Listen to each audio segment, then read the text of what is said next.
تخيل معي للحظة لو كانت العلاقات العاطفية بطولة كأس العالم.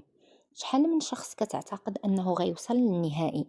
الحقيقة اللي غادي تصدمك هي أن أغلب العلاقات غادي تخسر من الأول، ماشي لأن الناس سيئين وماشي لأن الحب مبقاش، ولكن لأن الأغلبية تدخل المباراة دون تدريب، دون خطة، ودون فهم حقيقي لقوانين اللعبة. في كأس العالم لا يكفي أنك تكون كتحب كرة القدم حتى تولي بطل، وفي العلاقات ما كيكفيش أنك تحب شخص حتى تنجح العلاقة. اليوم غادي تكتشف كيفاش يمكن الأكبر بطولة رياضية في العالم أنها تعلمك دروس عميقة في الحب، الزواج والصداقة والعلاقات الإنسانية، باش نطلعوا من جودة الحياة ديالنا ومن المستوى ديالنا. وغادي تكتشف في النهاية نتاع الفيديو أن السبب اللي كيخليك تخسر علاقاتك هو نفسه اللي كيخلي المنتخبات القوية كتخرج مبكرا من المونديال. الدرس الأول اللي ممكن أننا نتعلمه هو أن الموهبة بوحدها ما كافياش. كم من منتخب عامر بالنجوم كيخرج مبكرا من كأس العالم؟ بزاف. لأن الموهبة بوحدها ما كتصنعش البطل. والأمر نفسه كيتعلق بالعلاقات.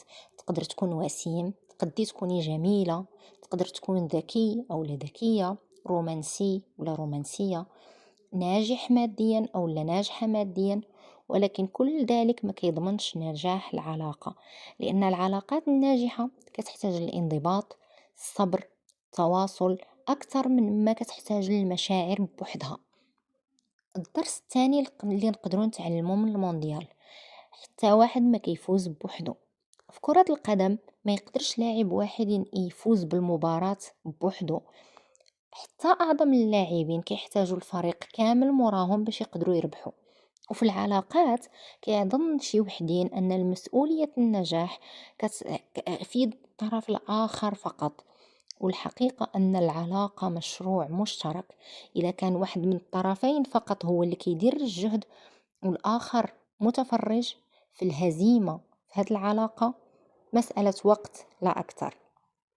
الدرس الثالث اللي ممكن نتعلموه: الجماهير ما كتشوف شنو كيوقع في التدريبات. منين كنشوفوا مباراة كنشوفوا غير 90 دقيقة فقط، لكن ما كنشوفوش آلاف الساعات نتاع التدريب اللي كيمر منها هذاك الفريق. الأمر نفسه في العلاقات، الناس كتشوف غير الصور الزوينة على مواقع التواصل، كيشوفوا الضحكات، الصفر، الهدايا، ولكن ما كيشوفوش ساعات الحوار ولا التنازلات ولا الصبر ولا حل الخلافات.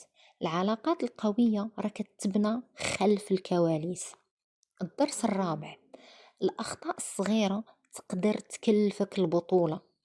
عرفتي ركلة جزاء ضائعة، بطاقة حمراء، خطأ دفاعي بسيط، كلها تقدر تسالي لك حلم سنوات كمنتخب كيتمنى أنه يربح البطولة. وحتى في العلاقات، الإهمال المتكرر، الكذب الصغير، السخرية المستمرة، عدم الاحترام، كتبان أمور صغيرة لكن منين كتراكم كتريب العلاقة.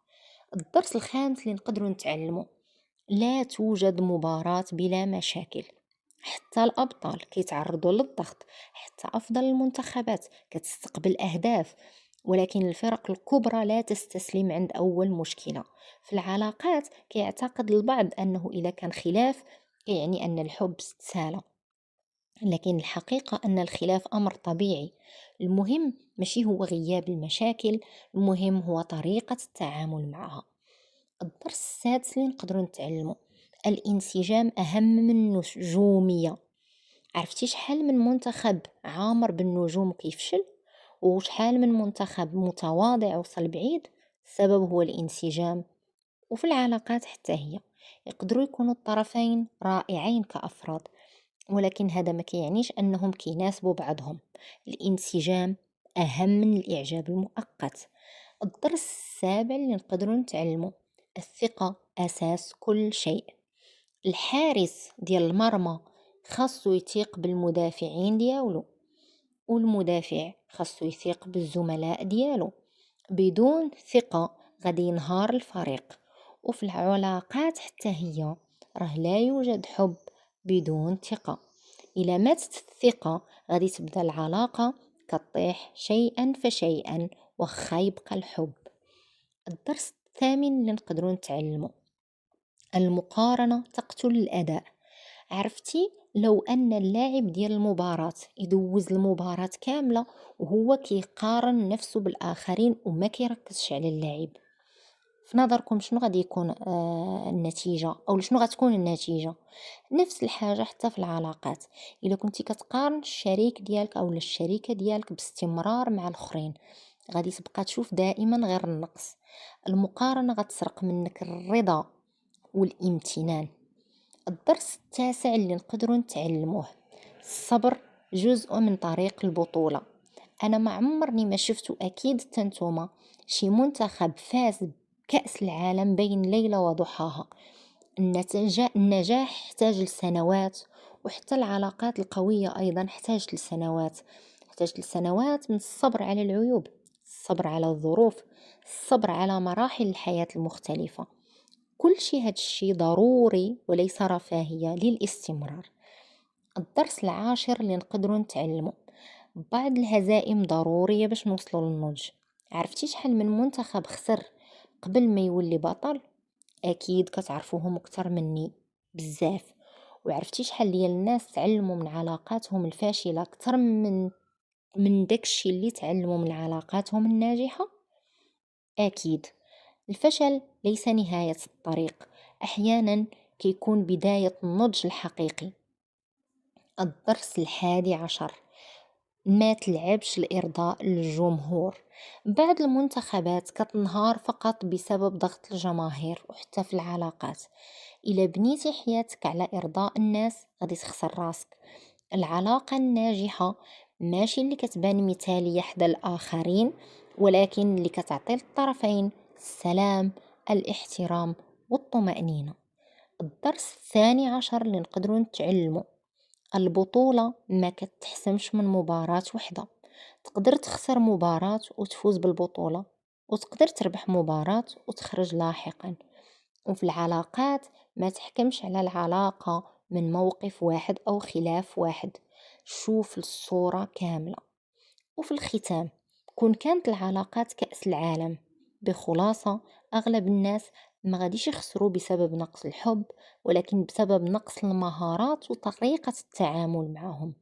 الحب يشبه الموهبة، ولكن النجاح كيشبه البطولة. والبطولات ما كتعطاش الأكثر موهبة فقط، ولكن اللي أكثر استعدادا وصبرا والتزاما ومحاولة.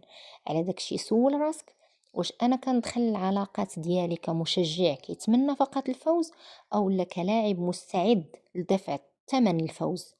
لأن الفرق ما بين الجوج هو الفرق بين اللي كيخرج دغيا وبين اللي كيرفع الكأس في النهاية. خبرني في التعليقات شنو هو رأيك على هذا الموضوع.